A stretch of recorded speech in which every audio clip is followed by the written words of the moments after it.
What is going on, Swoopers? Welcome back to another episode of Swoop Luke. Let's review this.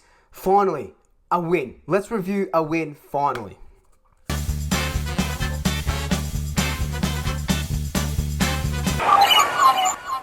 Just before we jump straight into it, make sure you follow me on all my social media accounts down below. Instagram, I'm always posting. Twitter, I'm super active on. I would really appreciate all the follows. Obviously, if you are a new swooper, welcome. Thank you so much for joining me. Be sure to hit that subscribe button, hit that notification bell. And if you are a returning swooper, welcome back. Thank you so much for rejoining me. Let's get into this review now. So, the Pies took on the 18th placed Kangaroos at Marvel Stadium the other night. And this game could have gone one of two ways. We could have won by a lot or lost by a little bit. What happened was we met in the middle. We won by a little bit. We won by 18 points. But a win is a win. And after 5 losses, you will take anything. You will take a win by a point or a win by 80 points. Just to get that monkey off our back. It felt good. It felt like, for me personally, and I said this on Twitter, it felt like a weight had just been lifted off my shoulders. And I know that sounds weird because I'm not a part of the club or whatever. And I think just as a supporter, it just felt like a sigh of relief. You know what I mean? And yeah, we definitely needed that win more than anything in the world. We are sitting 16th at the moment, 2-6, but we won a fucking game. So this game wasn't the prettiest game. Even Sherlock Holmes could have seen that coming. 17th versus 18th. There's a reason these teams are 17th and they're 18th on the ladder. The skills weren't up to scratch. Collingwood did that classic thing where we went up by 5 goals to end half time. And you're like, all right, cool, that's 30-odd points or so. We are going to win this, and we could win it by, plus 40 points if we keep this up.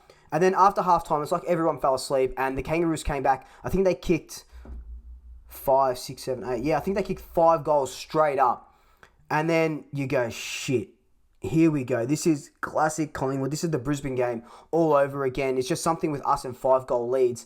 But then, of course, we kicked a couple back, and we went on to win the match. They got a couple of junk time goals right at the end, and we ended up winning by 18 points. But like I said, a win is a win.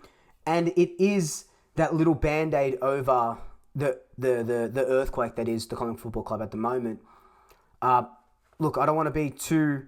I was going to talk about this in my final thoughts, but I may as well talk about it now for a little bit. I don't want to be too pessimistic, but a win is great.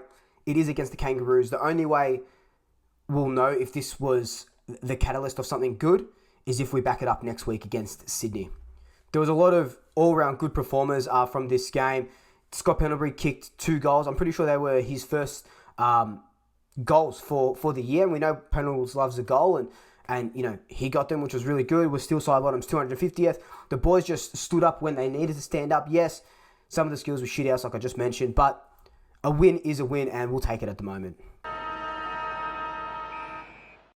Likes and dislikes. Jordan De Goey kicking 6. I was really harsh on him last week. Really harsh. And yes, everyone's saying, he had concussion and stuff and he wasn't, up and going. But I wasn't just basing my harshness on that one game. Just his season has been up and down. More down so than it has been up. Yes, he's had injuries and stuff like that. And it's really, really unfortunate. But it's insane to think what can happen if you leave your best forward in the forward line. Look, we do want... we do want De Goey to play in the midfield and then kick forward like Dustin Martin, like Ablett used to do as well. But that's probably not going to happen. So if you've got your good forward who's going to kick 4, 5, 6 goals a week, just leave him in the fucking forward line.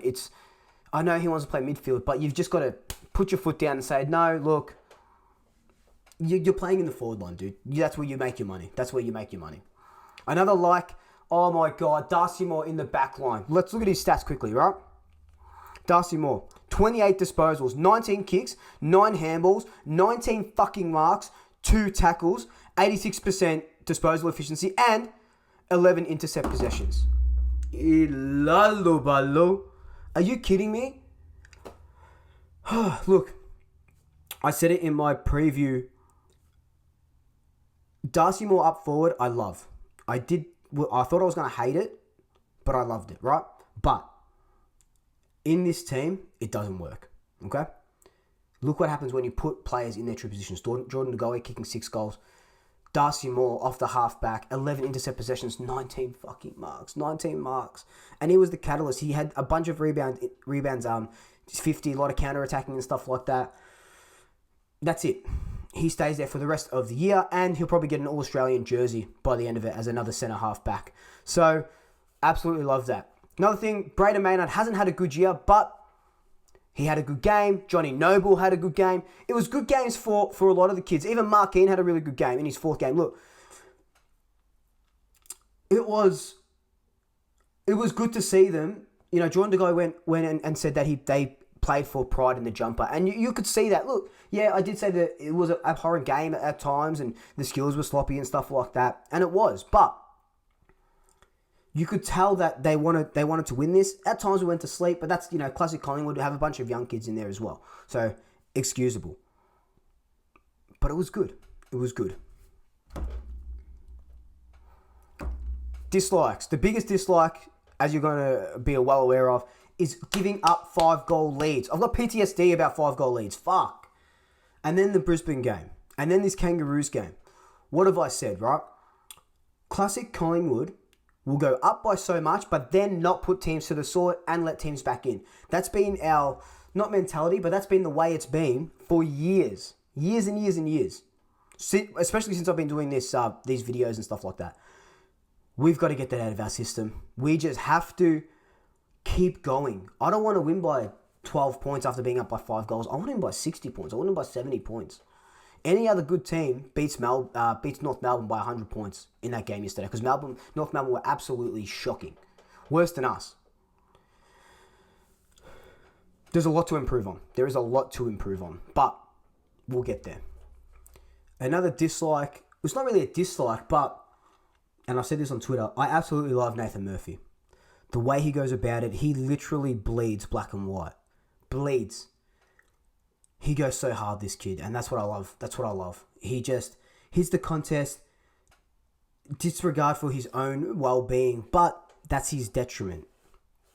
He needs to wear a helmet going forward, I feel, because you can't lose a kid to concussion and all these symptoms and stuff. We know how big it is now, the CTE stuff,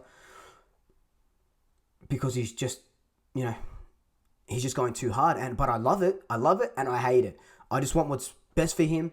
Give him a helmet and then let him hit the contests. You know what I mean? Brett Benici wears one, Cal Daniel wears one, stuff like that. Alicia Newman as well. Helmet, bang, and then go hard, mate. But yeah, I just dislike that concussion, and then obviously the concussion to Jordan Ruffin. But all in all, look, besides the skills and stuff like that, and we'll talk about that in Stats That Matter, there wasn't a lot to dislike, just that 5-goal lead, and, you know, just some classic Collingwood tidings. But we won. Holy shit. So let's look at a couple of stats that matter. We won pretty much every major stat. We lost the inside 50s by 3. We went at about 48% inside 50 efficiency, so 25 shots from 52 inside 50s. Not too bad. Hit-outs we won, obviously, and we won clearances, which is absolutely crazy, by +5. So that's really good. Contested possessions, uncontested possessions. We had a little bit more turnover. That's not too bad. Marks, look, we were in front for the whole game as well. What I did like was we won the tackle count, 10 tackles in our forward 50, which is always good, you know, brings the pressure. That's what Bo Mukuri gives you and stuff like that. But look, the stats, it was a pretty even game, like I said. In the losses, everything was very lopsided, but this game was pretty even, and it just came down to finesse inside the forward 50. And we have those players that are class, as opposed to, you know, the Kangaroos, who are still a young side. John Noble is still a young coach. So they lacked that finesse. We had that finesse. And that was the difference in winning this game. Final thoughts. Look, like I said, a win. It just feels so good. It makes you feel lighter. You wake up the next morning, you go, awesome. It wasn't 6 wins in a row. We could have lost this game, and it could have been catastrophic for the Collingwood Football Club, for everyone involved, the fans, the supporters. Oh, the fans and supporters, they're exactly the same thing, you idiot. the coaches, the staff, the players, the Holden Centre. There was a possibility that we could have lost this game, and we nearly did. Kangaroos nearly came back. They were only down by 8 points or something. But we didn't lose. We won. Awesome. The only thing I'm worried about now is, were we good or were we just versing the Kangaroos? You know what I mean? Like I said at the start of this, a win is great, but we won't know where we truly are until we back it up next week. Sydney are a pretty decent team this year. I think they've lost 2 in a row now. But we go up to the SCG and we have to stamp our authority up there. We have to back up this win with a good win. And Lance Franklin will be back next week. We know that. Let's hope Roughhead and Nathan Murphy get up so we don't have to make too many wholesale changes. But look, I think we are able to beat Sydney. I think we are. But like I said, we need to back this up. Anyway, guys, let me know your thoughts down below and what you thought about the game. I will get to them, I promise. It's just so crazy running so many social media accounts, but I will get to these comments. I do promise you that. But until then, like, comment, subscribe, tell your family, tell your friends, tell your pets, and until next time, double shackers. I'll swoop you later. Ooh la la.